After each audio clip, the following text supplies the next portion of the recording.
Hello, I'm Chloe Singer-Johnston from Minds and Money, and today we're joined by Wayne Heili, the Managing Director and CEO of Peninsula Energy Limited. Thank you so much for being with us today, Wayne. It's my pleasure. Thank you, Chloe. Firstly, would you like to tell us a little bit about Peninsula Energy for those that might not be as familiar with your company?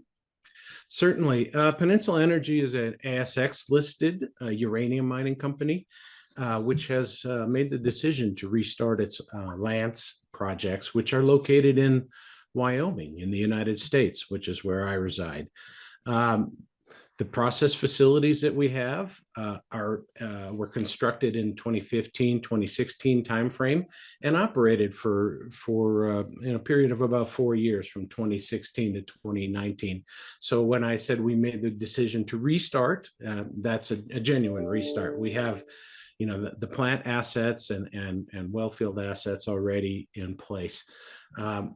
We have now announced that our restart intention will be for late 2024. We are going to expand our plant facility before we commence so that we can proceed to produce dry yellowcake at a rate of over 1 million pounds a year, the plant actually being built for about 2 million pounds a year. So we're on a very exciting path forward over the next year and a half. We'll be preparing and constructing the facilities, and then we'll be off and running producing yellowcake.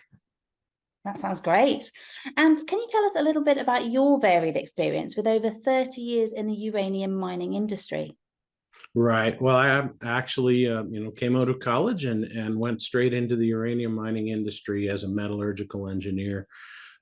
So I've dedicated my life and my career to the uranium production industry in the United States. With an engineering background, I've had various managerial and executive roles over the course of my career. I'm excited to still be here. Uranium is one of the more interesting investment opportunities today, and it's nice that when the career path that you've chosen becomes a meaningful and popular topic. Absolutely. And we'd like to hear your latest news on your flagship Lance ISR project, if possible. Well, right. So actually very topical over the night last night. So fresh today. We've come out to the market with a revised life of mine plan. Our life of mine plan will have us restarting the Lance facilities in late 2024 and producing like in excess of 1 million pounds in 2025.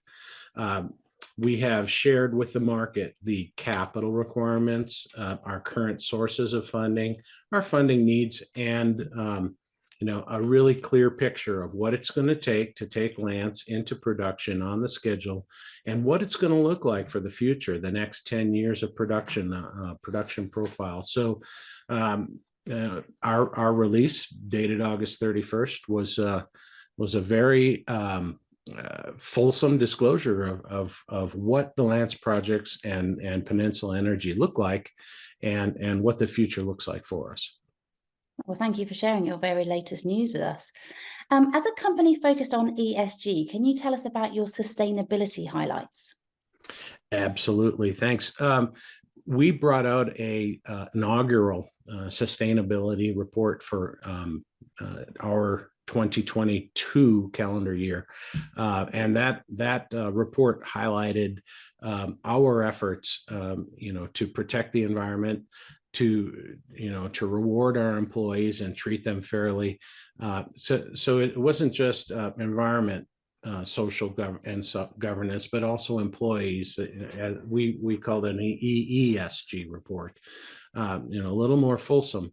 One of the highlights of that report certainly was that our project, well, it's been well staffed and manned over the course of the last 5 years, went the entire 5 years without a lost time accident. All of our employees get to go home healthy and happy and well paid at the end of the day. It's a safe work environment and a productive work environment, a very positive one. We contribute to the local communities through scholarship programs. We promote mining careers. We promote science and technical careers. So, and our environmental record is really second to none. We've been operating over the last 5 years. We've met all of our regulatory and compliance requirements. We have a very good compliance record with the agencies that oversee us. The state Department of Mining oversees us, and we also have a radiological or radioactive materials license because we're a uranium miner. So very important protections involved with that. But we live up to the expectations and exceed those expectations. Amazing. And what sales contracts do you already have in place? Right. So as a past producer and an upcoming producer once more, we've put sales contracts in place over the past years. We actually have a sales portfolio that's approaching 5 million pounds of commitments of sales that extend over the course of the next 10 years.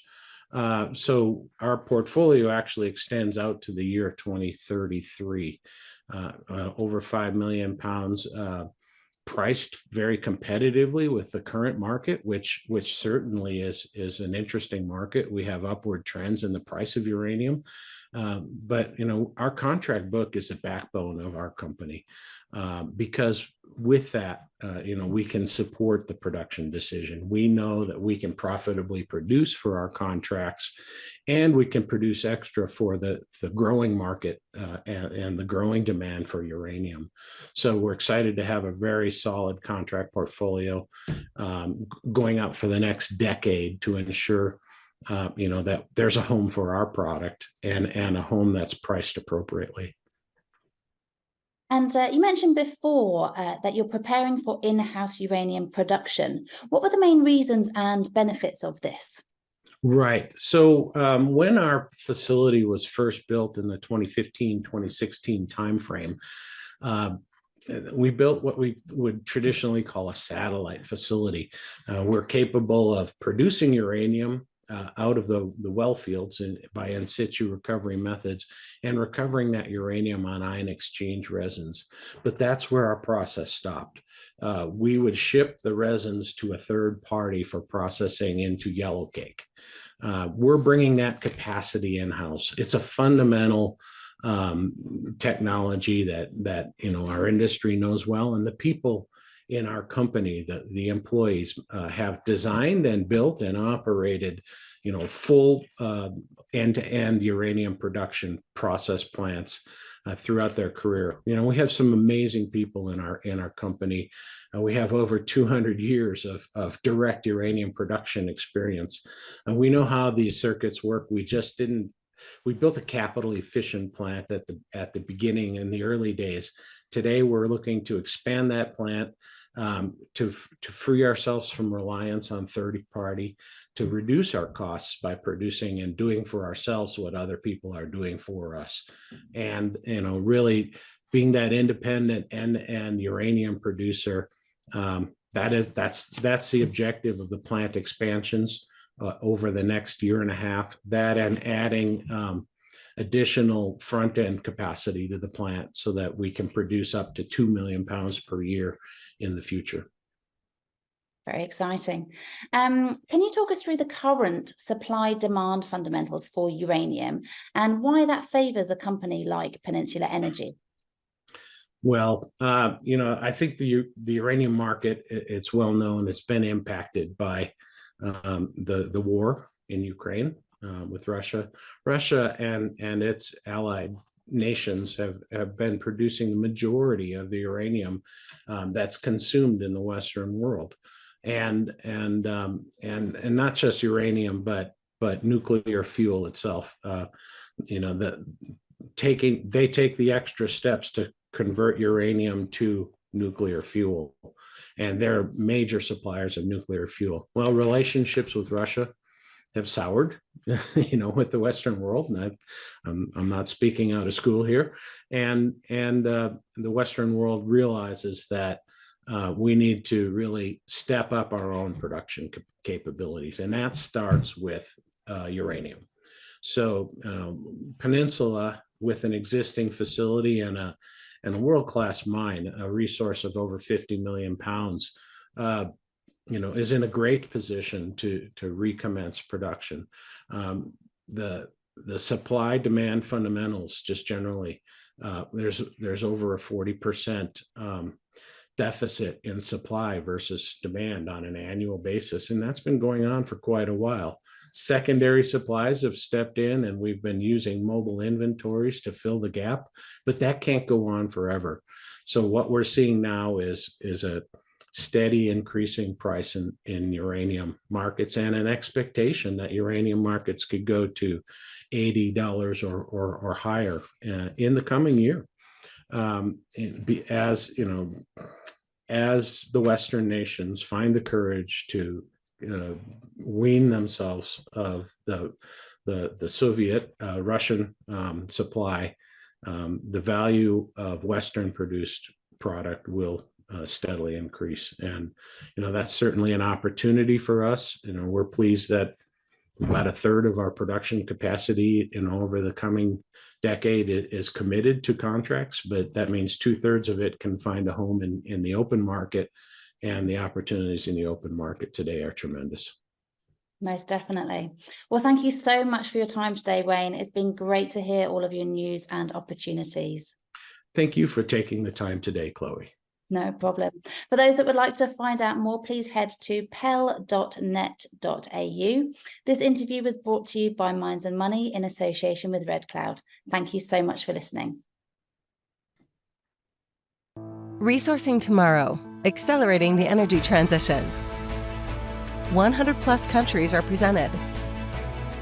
And together with government representatives, mining and energy professionals, ESG experts, financial and professional services, industry associations, investors, and consultants, Resourcing Tomorrow will address critical mineral supply, the energy transition, environmental resilience, the circular economy, ESG, our future workforce, AI automation and machine learning, digitalization, mineral processing and plant optimization, exploration and development projects. Have your say in the future of our industry.